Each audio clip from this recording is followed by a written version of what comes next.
감사합니다. 오늘 또 어버이 주일이고 참 특별한 날인데요. 오늘 본문의 말씀으로 하나님을 경외하는 부모가 행복한 가정을 만듭니다 라는 제목으로 어버이 주일 말씀, 시간이 많이 지체됐기 때문에 좀 짧게 좀 나누도록 하겠습니다. 여러분 혹시 지진이 났을 때 어디로 도망가야 가장 안전한지 아십니까? 저도 몰랐는데 친구 목사님들과 대화하다가 알게 된 사실인데, 이것이 뭐 과학적인 근거가 있는 건지는 모르겠어요. 있는데 대나무 숲으로 가면 된답니다.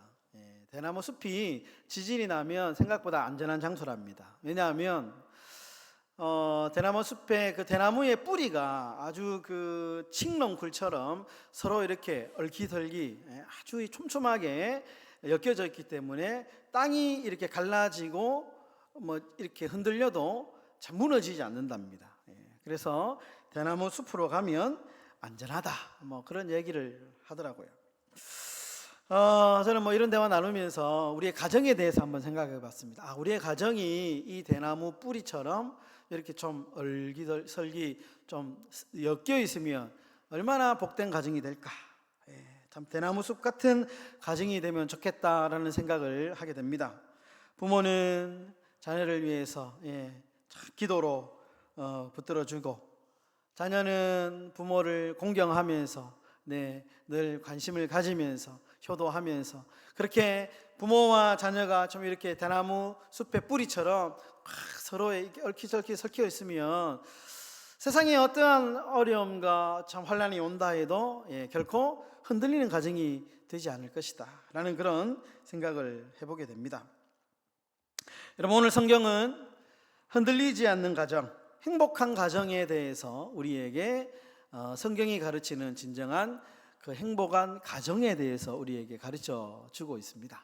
여러분, 오늘 어버이 주일인데요. 이 어버이 주일을 맞이해서 오늘 말씀을 통해서 정말 우리의 가정이 세상의 어떠한 시련과 풍파 속에서도 흔들리지 않고 정말 행복한 가정 이루어 가시기를 주님의 이름으로 축원합니다.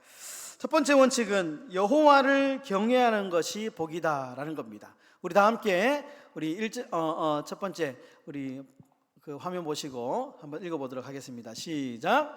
여호와를 경외하며 그의 길을 걷는 자마다 복이 있도다.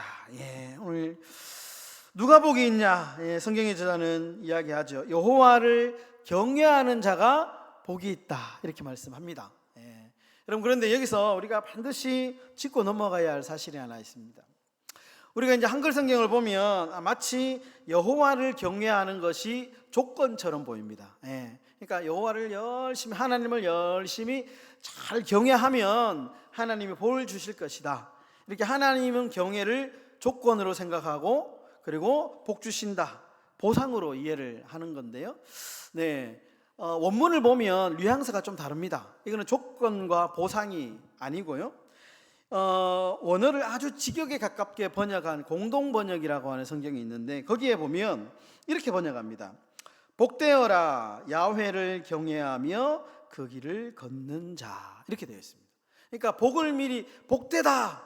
어떤 사람이 복되냐? 여호와를 경외하는 사람은 이미 복되다라는 거예요. 그러니까 물론 우리가 하나님을 열심히 섬기고 신앙생활 잘하면 하나님께서 복을 주시죠. 복을 주십니다. 그러나 우리는 이미 복을 받은 사람이다라는 거예요. 이미 그 가정이, 그 인생이 하나님을 섬기고 믿음 생활 하는 것 자체로 그것이 큰 축복이다라는 겁니다. 여러분, 그래서 오늘 예배에 나오신 여러분들, 여기 앉아 계신 여러분들은 이미 하나님의 축복을 받은 자들입니다. 얼마나 큰 축복입니까? 하나님을 경외하는 믿음의 축복, 이것이 가장 큰 축복이다, 성경은 우리에게 말씀하는 거죠. 여러분, 우리의 가정이 정말 이 하나님 경외하는 경외의 축복을 받아 누리시는 이 복된 가정들 다 되시기를 예수님의 이름으로 축원합니다. 여러분, 출애굽기 1장에 보면 애굽왕 바로가 히브리 산파들에게 한 가지 명령을 합니다. 앞으로 태어날 남자 아기는 다 죽이라. 아주 끔찍한 명령을 내립니다. 산파들 입장에서는 왕의 명령을 어길 수 없죠. 어기면 죽임을 당하게 됩니다. 그런데 이 산파들이 태어난 이 모세를 죽이지 않고 숨기죠. 숨기게 됩니다. 왜 그러냐? 성경은 이 히브리 산파들이 그 당시 왕이었던 바로의 힘을 무서워하기보다 하나님을 더 경외하고 하나님을 더 두려워했기 때문에 이들이 왕의 명령을 거절하고 하나님의 말씀대로 생명을 살렸다, 그렇게 이야기합니다. 출애굽기 1장 17절에 이렇게 말합니다. 그러나 산파들이 하나님을 두려워하여 경외하여, 같은 말이거든요, 애굽 왕의 명령을 어기고 남자 아기들을 살리니라. 이 산파들이 눈앞의 왕보다 생명을 주관하시는 보이지 않는 하나님을 더 두려워했습니다. 그리고 그 결과가 어땠느냐? 하나님 그 산파들에게 복을 주십니다. 출애굽기 1장 20절에 하나님이 그 산파들에게 은혜를 베푸시니 그 백성은 번성하고 매우 강해지니라. 우리 사랑하는 성도 여러분, 세상의 권세, 돈의 권세 앞에서도 하나님을 경외하는 가정은 하나님이 세워주시는 가문의 복을 받게 될 줄 믿습니다. 세상의 어떠한 권세, 세상의 어떠한 권력 앞에서 굴하지 않고 오히려 하나님의 말씀의 권세 앞에 굴복하고 하나님의 권세 앞에 순종하시는 복된 삶이 되시기를 바랍니다. 여러분, 윤동주의 유명한 시가 있죠. 서시라는 시가 있습니다. 그 서시에 보면 이런 유명한 구절이 있습니다. 죽는 날까지 하늘을 우러러 한 점 부끄럼 없기를. 멋진 말이죠. 죽는 날까지 하늘을 우러러. 정말 암흑 같은 일제강점기에도 이 시인은 하늘을 의식하며 살았습니다. 여러분, 경외란 뭐냐?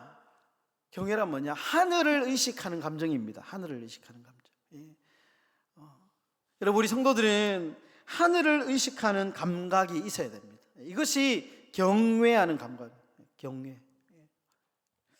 여러분, 세상이 아무리 어두워도 하늘을 우러러보는 복된 가정들이 다 되시기를 예수님의 이름으로 축원합니다. 두 번째로, 행복한 가정의 두 번째 특징은 뭐냐? 일상에 감사가 있다라는 겁니다. 2절의 말씀, 우리 2절의 말씀 다 같이 읽겠습니다. 시작. 내가 내 손이 수고한 대로 먹을 것이라. 내가 복되고 형통하리로다. 아멘. 여러분, 우리는 흔히 일하지 않고 얻는 불로소득을 복이라고 생각합니다. 그래서 로또에 당첨되면 복 받았다 이렇게 생각하죠. 물론 부러운 건 사실입니다. 그런데 성경이 말하는 복은 그런 불로소득, 일하지 않고 버는 소득을 복이다 그렇게 말하지 않습니다. 성경은 어떤 것이 복이냐? 네 손이 수고한 대로 먹는 것이 복이다 이렇게 말합니다. 열심히 땀 흘려서 일하는 것, 그것이 복이고, 그렇게 일할 수 있는 건강이 있는 것도 복이고, 그 소득으로 함께 우리의 가족들이 함께 둘러앉아서 먹고 살아가는 것, 이 평범하고 소박한 이 삶이 우리에게 복이다 그렇게 말씀합니다. 여러분, 1998년도에 개봉된 한국의 멜로 영화 중에 아주 고전 영화 8월의 크리스마스라는 영화가 있습니다. 손석규, 저기 그 이름이 뭐죠? 여자 배우 심은하.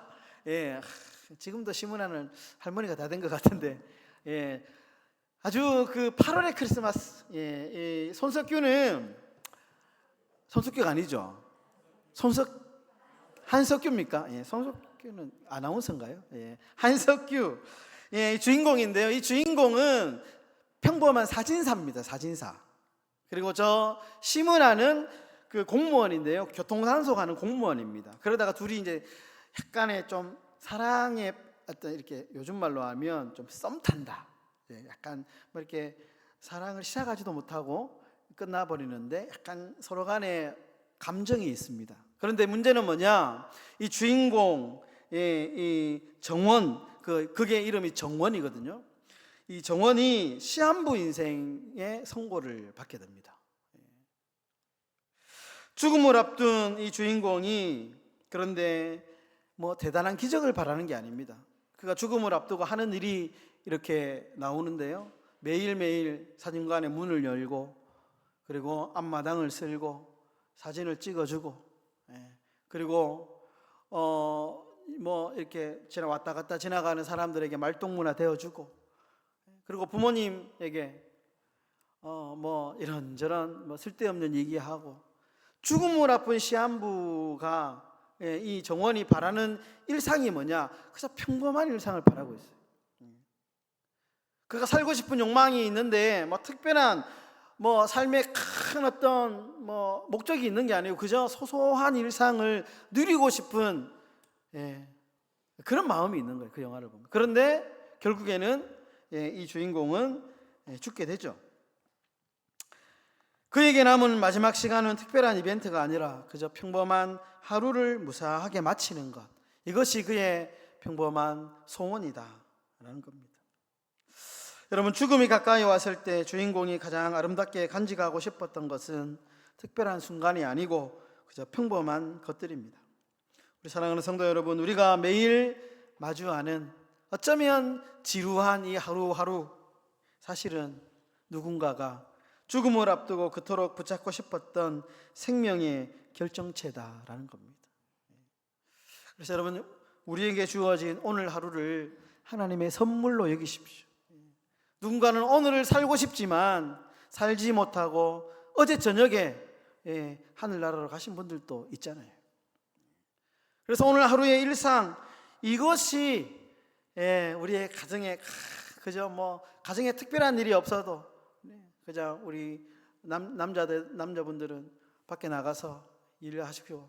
퇴근 시간 되면 돌아오셔서 피곤한 몸을 이끌고 앉아서 우리 자녀들하고 또 우리 사랑하는 우리 또 아내와 함께 이야기하면서 뭐 쓸데없는 이야기 드라마 보면서 뭐 간식 먹으면서 식사하시면서 이런 평범하고 소박한 일상이 그것이 진짜 행복이라는 거예요.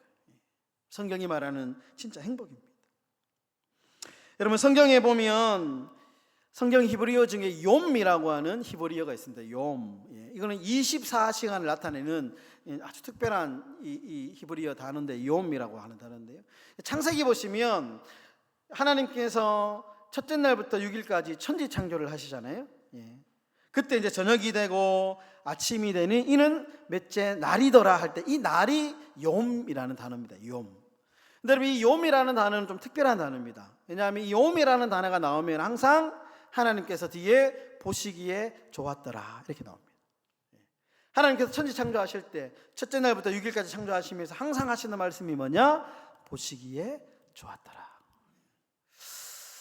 저는 이 말씀을 묵상하면서 이런 생각이 들었어요. 하루하루 하나님께서 뭐 특별한 일이 있어서 그날이 축복하신 것이 아니고 그저 평범한 하루하루 만드시면서 그 날이 우리에게 축복의 날이에요. 그래서 보시기에 좋았더라. 욤의 축복이다. 욤의 축복이다. 이렇게 표현할 수 있습니다. 여러분, 대단치 않아 보이는 하루도 하나님 보시기에는 매일매일이 창조의 신비가 가득한 이 욤의 축복, 가득한 날이죠. 이제 새벽기도 마치고 항상 이렇게 딱 아침에 딱 나오면 4층에서 보면 맞은편에 창문가에 해가 들 때 보면요 너무너무 이뻐요. 이렇게 이제 해가 뜨면서 불그스름한 어떤 이 하늘이 만들어지는데요. 제가 사진을 꼭 한 번씩 찍어 놓습니다. 이게 좀 제가 버릇인데 예전에 부목사 시절에도 새벽기도 갔다가 나오면 그 해가 뜰 때 그 장면들, 특히 이제 전라도 쪽에는 해가 뜨는 장면이 되게 이쁘거든요. 거기는 산이 없기 때문에 산이 없어 지평선에서 해가 뜨는 장면을 종종 볼 수 있는데 보면 너무 이뻐요. 사진을 좀 남겨놓고 했던 기억이 있는데요. 매일매일 아름다운 날이라는 거예요. 매일매일. 오늘 하루가 우리에게 뭐 특별한 뭐 사건이나 이벤트가 없어도 하나님께서 우리에게 매일매일 숨을 쉬게 하시고 밥을 먹게 하시고 일하게 하시고 누군가를 만나서 말하게 하시고 이것이 참 행복, 진정한 행복이다. 그렇게 말씀합니다. 여러분, 이 소소한 일상의 행복이 여러분들의 가정과 여러분들의 일상에 가득 넘치시기를 주님의 이름으로 축원합니다. 우리 시간에 한번 따라하겠습니다. 내가 먼저 하나님을 경외하는 부모가 되겠습니다. 하나님을 경외하는 부모가 되겠습니다. 우리 옆 사람하고 이렇게 또 축복하면서 인사하겠습니다. 평범한 일상이 축복입니다. 우리 축복하면서 인사하겠습니다. 평범한 일상이 축복입니다. 설교를 마무리하겠습니다. 우리 세계적인 부부관계 전문가인 존 가트만이라고 하는 박사님이 계시는데요. 이분이 가정에 대해서, 부부관계에 대해서 책을 특별히 많이 쓰신 이 박사님입니다. 근데 이분이 커플의 대화를 단 15분만 지켜봐도 이들이 이혼할 부부인지 아닌 부부인지 90% 확률로 맞춘답니다. 비결이 뭐냐? 그 비결이 1대5의 법칙이라는 거예요. 무슨 말이냐면 어떤 커플이 있는데 만약에 두 커플 사이에 대화를 하다가 한 사람이 대화 가운데 부정적인 이야기가 한번 나왔다. 부정적인 이야기가 한번 나왔어요. 그러면 행복한 커플은 어떻게 해요? 반드시 그 뒤에는 5번의 긍정적인 대화가 나온답니다. 말을 하다가 서로 막 핀찬을 주기도 하고 때로는 서로 막 이렇게 구박을 하기도 하잖아요. 그런 부정적인 대화가 한번 나오면 서로 이 관계가 좋은 커플은 반드시 그 뒤에는 5번의 긍정적인 대화가 나온대요. 근데 반대로 이 부정적인 대화가 한번 나왔는데 뒤에 긍정적인 대화가 안 하고 끊임없이 서로에 대해서 비방하고 부정적인 대화가 계속 이어지는 커플들은 반드시 마지막에 문제가 생긴다. 이게 1대5의 법칙이랍니다. 여러분, 우리 가정이 이런 사랑의 표현 많이 이루어지기를 바랍니다. 우리 가정 안에서 우리 부부끼리 때로는 말을 하다가 부정적인 말을 할 수도 있잖아요. 한번 이렇게 잘못해서 그러면 반드시 뒤에 5번의 긍정적인 말을 해주십시오. 그러면 그 가정은 깨어지지 않는답니다. 교회도 마찬가지 아니겠습니까? 서로 이야기하다가 어떤 또 오랫동안 같이 신앙생활 하다가 한 번에 부정적인 어떤 감정이 생길 수도 있고 부정적인 대화가 있을 수도 있죠. 하지만 뒤에는 5번의 축복의 말, 긍정적인 말들을 해주십시오.